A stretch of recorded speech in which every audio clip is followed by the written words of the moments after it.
Greetings. This is knowledge time. Welcome, alchemists. Today I'll be reading from the book, The Laws of Human Nature by Robert Greene. Currently, I am in chapter 8. Change your circumstances by changing your attitude. The law of self-sabotage. Each of us has a particular way of looking at the world, of interpreting events and the actions of people around us. This is our attitude, and it determines much of what happens to us in life. If our attitude is essentially fearful, we see the negative in every circumstance. We stop ourselves from taking chances. We blame others for mistakes and fail to learn from them. If we feel hostile or suspicious, we make others feel such emotions in our presence. We sabotage our career and relationships by unconsciously creating the circumstances we fear the most. The human attitude, however, is malleable. By making our attitude more positive, open, and tolerant of other people, we can spark a different dynamic. We can learn from adversity, create opportunities out of nothing, and draw people to us. We must explore the limits of our willpower and how far it can take us. Part 1. The Ultimate Freedom. As a child, Antoine Chekhov, 1860 to 1904, the future celebrated writer, faced each morning with a feeling of dread. Would he be beaten that day by his father or somehow spared? Without warning, and sometimes without any apparent cause, his father, Pavel Yegorovich, would strike him hard several times with a cane or a whip or the back of his hand. What made it doubtly confusing was that his father did not beat him out of any apparent malice or anger. He told Antoine he was doing it out of love. It was God's will that children be beaten, to instill humility. That was how he had been raised. And look at what a fine man he had turned into. At the end of the beating, young Anton had to kiss his father's hand and ask to be forgiven. At least he was not alone in this ordeal. His 4 brothers and 1 sister all received the same treatment. The beating was not the only thing he came to dread. In the afternoon, he would hear his father's approaching footsteps outside their ramshackle wooden house, and he would tremble with fear. More often than not, he was coming to the house at that hour to ask the child, Anton, to replace him in the grocery shop that he owned in the backwater town of Tagarok, Russia, where the family lived. For most of the year, the shop was unbearably cold. While minding the counter, Anton would try to do his homework, but his fingers would quickly become numb and the ink in the pot for his pen would freeze up. In that mess of a store, which smelled of rancid meat, he would have to listen to the dirty jokes of the Ukrainian peasants who worked there, and witness the lewd behavior of the assortment of town drunks who wandered in for their shots of vodka. In the midst of all this, he had to make sure that every kopeck was accounted for, or he would get an added thrashing from his father. He would often be left there for hours while his father was getting drunk somewhere else. His mother would try to intervene. She was a gentle soul who was no match for her husband. The boy was too young to work, she would say. He needed time for his studies. Sitting in the freezing shop was ruining his health. The father would thunder back that Anton was lazy by nature, and only through hard work could he become a respectable citizen. There was no respite for the father's presence.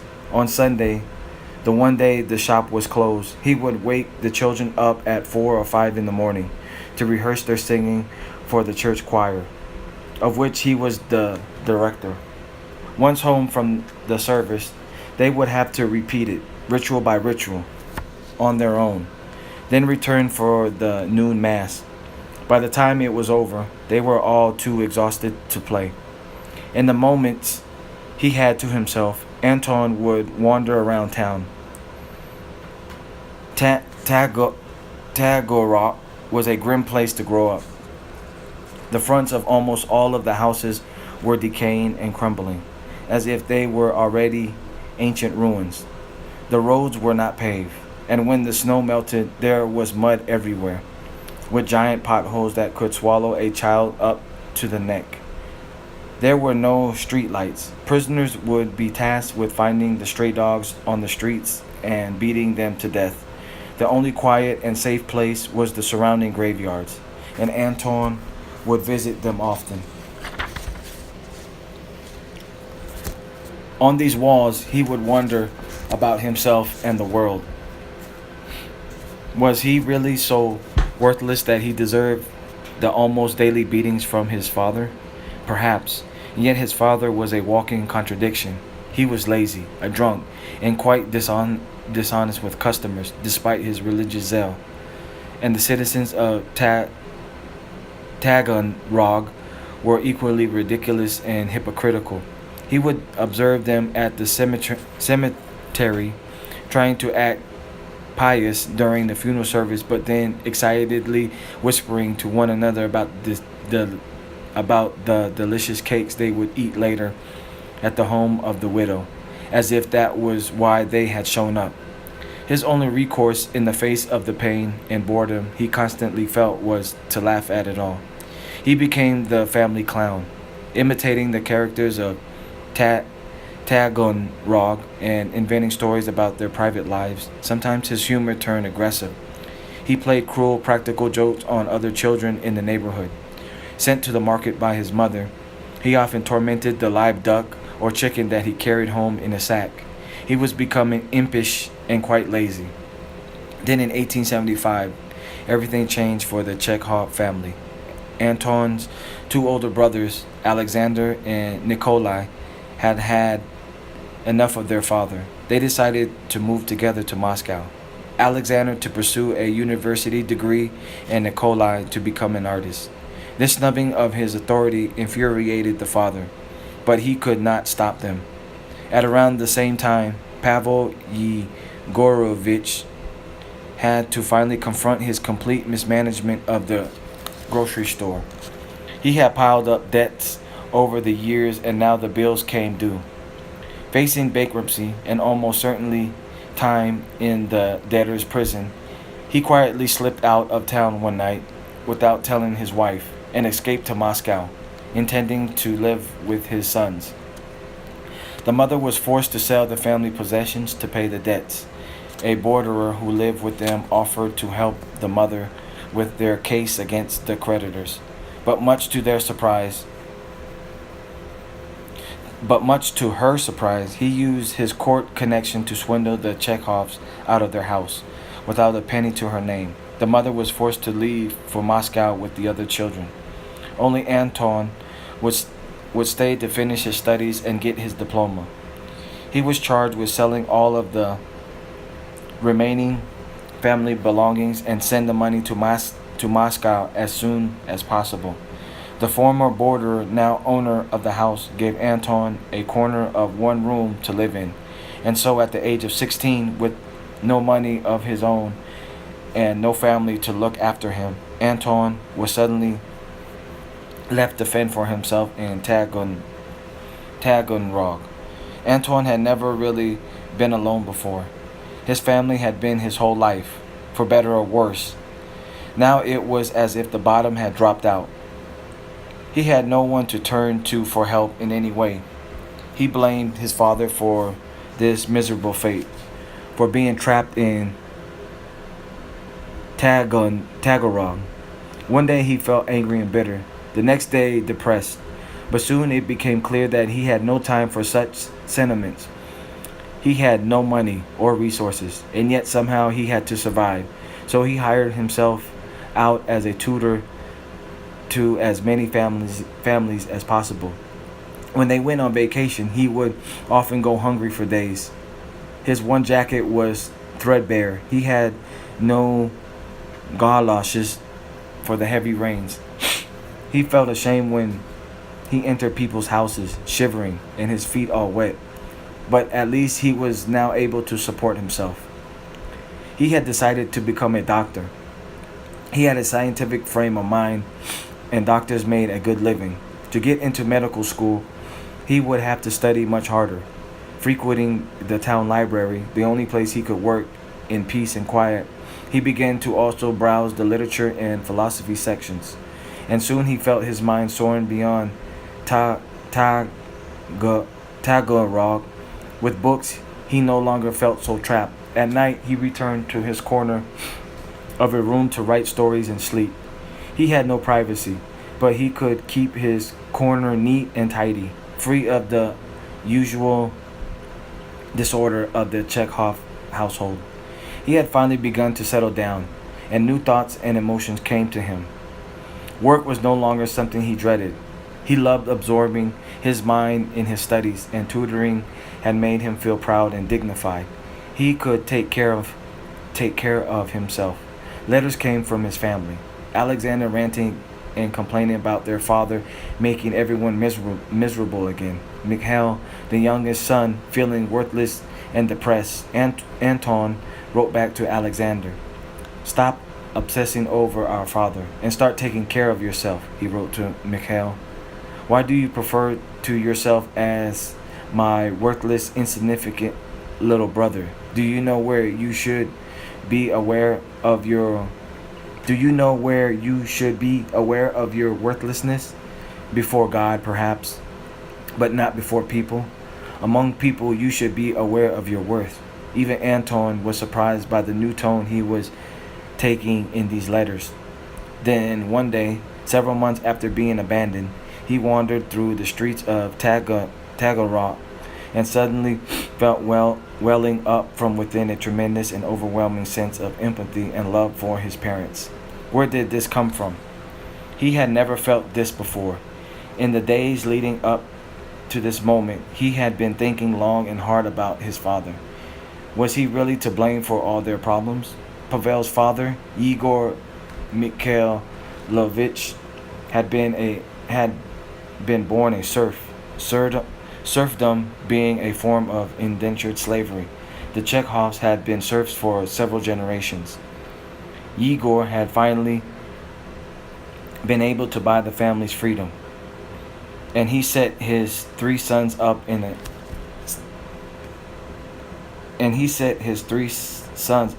different fields. Pavel designated as the family merchant, but Pavel could not cope. He had an artistic temperament. Could have been a talented painter or musician. He felt bitter at his fate. A grocery store and 6 children. His father had beaten him, and so he beat his children. Although no longer a serf, Pavel still bowed and kissed the hand of every local official and landowner. He remained a serf at heart. Anton could see that he and his siblings were falling into the same pattern, bitter, secretly feeling worthless and wanting to take their anger out on others. Now that he was alone and taking care of himself, Anton yearned to be free in the truest sense of the word. He wanted to be free of the past, free of his father. And here, as he walked the streets of Tagarog, the answer came to him from these new and sudden emotions.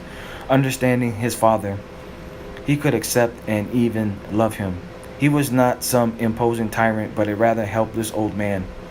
With a bit of distance, he could feel compassion and forgive the beatings. He would not become enmeshed in all of the negative feelings his father inspired. And he could finally value as well his kind mother and not blame her for being so weak. With his mind emptied of rancor and obsessive thoughts of his lost childhood, it was as if a great weight had been suddenly lifted off him. He made a vow to himself: no more bowing and apologizing to people. No more complaining and blaming. No more disorderly living and wasting time. The answer to everything was work and love. Work and love. He had to spread this message to his family and save them.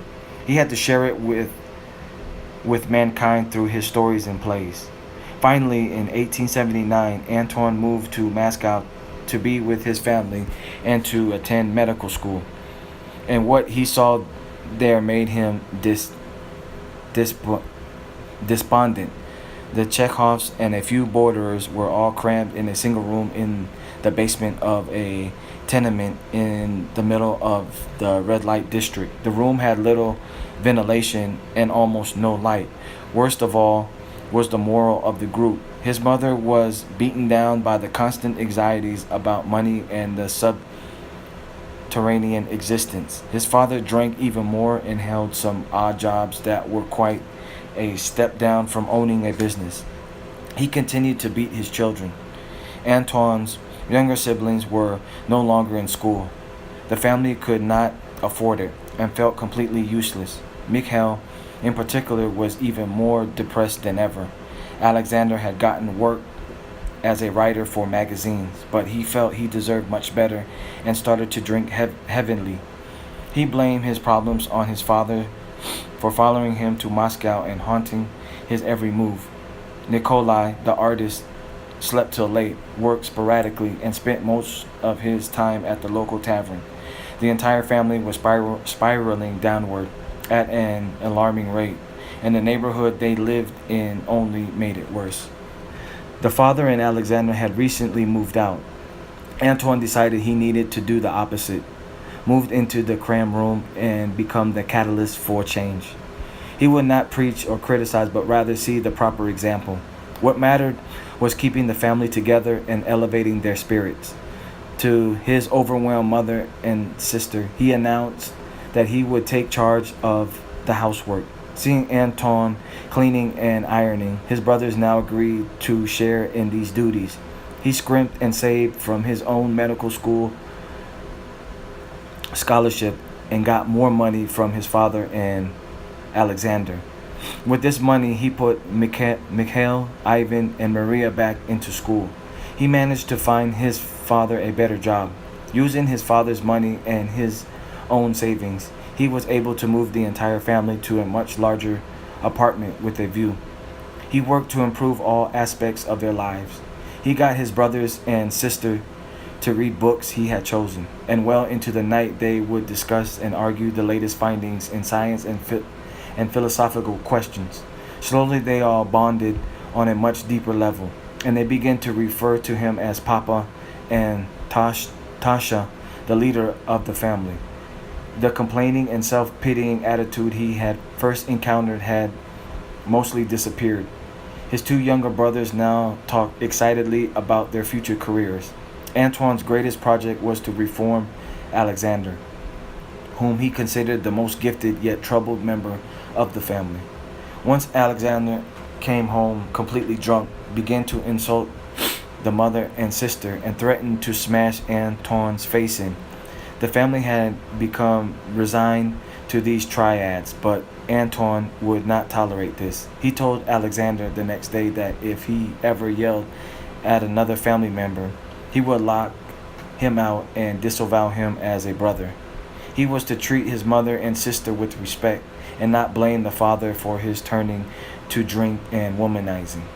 He must have some dignity, dress well, and take care of himself. That was the new family code.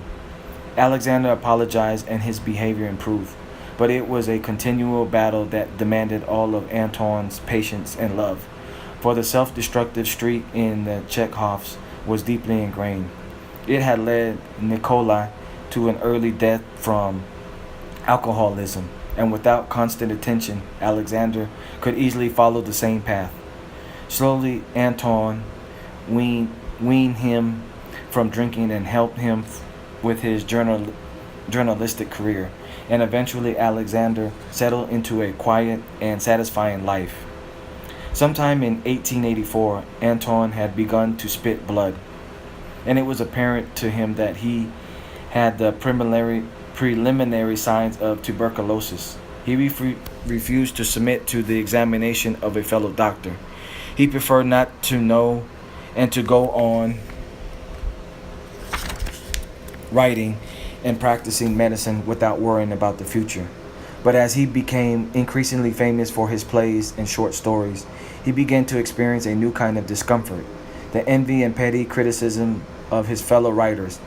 They formed various political cliques and endlessly attacked one another, including Anton himself, who had refused to ally himself with any revolutionary cause. All of this made Anton feel increasingly disenchanted with the literary world. The elevated mood he had so carefully crafted in Tagarog was dissipating. He became depressed and considered giving up writing entirely. Then, toward the end of 1889, he thought of a way to free himself from his growing depression. Since his days in Taganrog, the poorest and most abject members of society had fascinated him. He liked to write about thieves and con artists and get inside their minds. The low, the lowest, the lowest, the lowest members of Russian society were its prisoners, who lived in ghastly conditions. And the most notorious prison in Russia was on Sakhalin Island, just north of Japan. It housed 5 penal colonies with hundreds of thousands of prisoners and their families. It was like a shadow state. Nobody in Russia had any idea what really went on the island. This could be the answer to his present misery. He would make the arduous trek across Siberia to the island. He would interview the most hardened criminals. He would write a detailed book on the conditions there. Far from the pretentious literary world, he would connect to something very real and reignite the generous mood he had crafted in Tagarog. His friends and family tried to dissuade him. His health had gotten worse. The travel could kill him. But the more they tried to dissuade him, the more he felt certain it was the only way to save himself. After a 3-month journey, he finally arrived at the island in July of 1890, and he immediately immersed himself in this new world. His task was to interview every possible prisoner, including the most vicious murderers. He investigated every aspect of their lives. He witnessed the most gruesome torture sessions of prisoners and followed convicts as they worked in the local mines, chained to wheelbarrows. Prisoners who completed their sentences would often have to stay on the island in labor camps, and so Sakhalin was full of wives waiting to join them in these camps. These women and their daughters would resort to prostitution to stay alive. Everything was designed to degrade people's spirits and drain them of every ounce of dignity. It reminded him of his family dynamic on a much larger scale. This was certainly the lowest rung of hell he could have visited, and it affected him deeply. He now longed to return to Moscow and write about what he had seen. His sense of proportion had been restored. He had finally freed himself of the petty thoughts and concerns that had weighed him down. Now he could get outside of himself and feel generous again. The book he wrote, Sakhalin Island, caught the attention of the public and led to substantial reforms of conditions on the island. By 1897, his health had deteriorated, and he began to cough blood rather regularly. He could no longer disguise his tuberculosis from the world at large. The doctor who treated him advised that he retire from all work and leave Moscow for good. He needed rest. Perhaps by living in a sanatorium, he could extend his life a few years. Anton would have none of this. He would live as if nothing had changed. A cult had begun to form around Chekhov, comprising younger artists and adoring fans of his plays, all of which had made him one of Russia's most famous writers. They came to visit him in large numbers, and although he was clearly alien, he radiated a calmness that astonished almost everyone. Where did it come from? Was he born this way? It seemed to absorb himself completely in their stories and problems. No one ever heard him talk about his illness. In the winter of 1904, as his condition worsened, He suddenly had the desire to take an open sleigh ride into the country. Hearing the bells of the sleigh and breathing the cold air had always been one of his greatest pleasures, and he needed to feel this one more time. It put him it put him in such high spirits that he did not care anymore about the consequences, which were dire. He died a few months later. Interpretation. The moment his mother left him to be alone in Ta- Tagarog, young Antoine Chekhov felt trapped, as if he had been thrown into prison. He would be forced to work as much as he could outside his studies. He was now stuck in his hopelessly dull backwater with no support system, living in the corner of a small room. Bitter thoughts about his fate and about the childhood he had never had gone at him in his few free moments. But as the weeks went by, he noticed something very strange. He actually liked the work he did as a tutor, even though the pay was meager and he was continually running around town. His father had kept yelling His father had kept telling him he was lazy, and he had believed it. But now he was not so sure. Each day represented a challenge to find more work and put food on the table. He was succeeding in this. He was not some miserable worm who needed a beating. Besides, the work was a way to get outside himself and immerse his mind in the problems of his students. The books he read took him far away from Tagarog and filled him with interesting thoughts that lingered in his mind for entire days. Tagarog itself was not so bad. Each shop, each each house contained the oddest characters, supplying him endless material for stories. And that corner of the room, that was his kingdom. Far from feeling trapped, he now felt liberated. What had actually changed? Certainly not his circumstances, or Tagarot, or the corner of the room. What had changed was his attitude, which opened him up to new experiences and possibilities. Once he felt this, he wanted to take it further. The greatest remaining impediment of this sense of freedom was his father. No matter what he no matter what he tried, he couldn't seem to get rid of deep feelings of bitterness. It was as if he could still feel the beatings and hear the endless pointed criticism. As a last resort, he tried to analyze his father as if he were a character in a story. This led him to think about his father's father and all the generations of Chekhovs, as he considered his father's erratic nature and his wild imagination. He could understand how he must have felt trapped by his circumstances and why he turned to drinking and ty- tyrannizing the family. He was helpless, more a victim than an oppressor.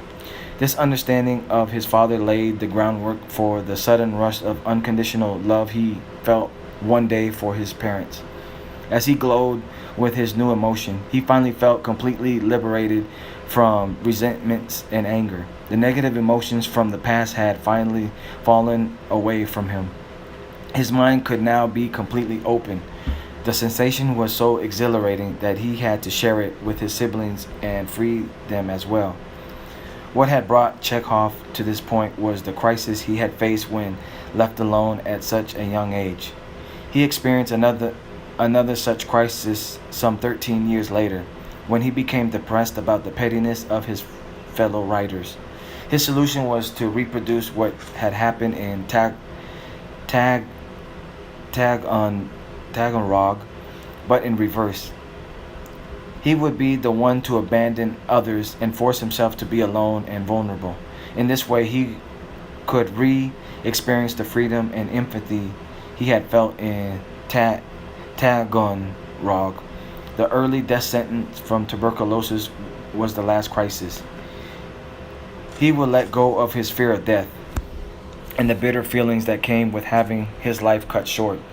By continuing to live at full tilt, this final and ultimate freedom gave him a radiance that almost everyone who met him in this period could feel. understand. The story of Antoine Chekhov is really a par- paradigm paradigm for what we all face in life. We carry with us traumas and hurts from early childhood in our social life. As we get older, we accumulate disappointments and slights. We too are often haunted by a sense of worthlessness, of not really deserving the good things in life. We all have moments of great doubt about ourselves. These emotions can lead to obsessive thoughts that dominate our minds. They make us curtail what we experience as a way to manage our anxiety and disappointments. They make us turn to alcohol or any kind of habit to numb the pain. Without realizing it, we assume a negative and fearful attitude toward life. This becomes our self imposed prison. But this is not how it has to be. The freedom that Chekhov experienced came from a choice, a different way of looking at the world, a change in attitude. We can all follow such a path. This freedom essentially comes from adopting a generous spirit toward others and toward ourselves, by accepting people, by understanding, and if possible, even loving them for their human nature. We can liberate our minds from obsessive and petty emotions. We can stop reacting to everything people do and say. We can have some distance and stop ourselves from taking everything personally. Mental space is freed up for higher pursuits. When we feel generous toward others, they feel drawn to us and want to match our spirit. When we feel generous toward ourselves, we no longer feel the need to bow and scrape and play the game of false humility while secretly resenting our lack of success. Through our work and through getting what we need on our own, without depending on others, we can stand tall and realize our potential as humans. We can stop reproducing the negative emotions around us. Once we feel the exhilarating power from this new attitude, we will want to take it as far as possible. Years later, in a letter to a friend, Chekhov tried to summarize his experience in Tagarok, referring to himself in the third person. Write about how this young man squeezes the slave out of himself drop by drop, and how one fine morning he awakes to find that the blood coursing through his veins is no longer the blood of a slave, but that of a real human being. Quote, "The greatest discovery of my generation is the fact that human beings can alter their lives by altering their attitudes of mind." By William James. In conclusion, subscribe to the channel, comment any questions you have, like if the information was inspiring for you, and share this knowledge with other alchemists. Also, follow me on Instagram for more progressive knowledge. My Instagram is max_Bugatti_8008. I'm all about family first. I'm a global stock investor. I'm a filmmaker. I'm an aerospace botanist. I have a masculine confidence building program. And currently, I'm out here in Cali, Colombia. While you're slaying dragons, I'll be taming them.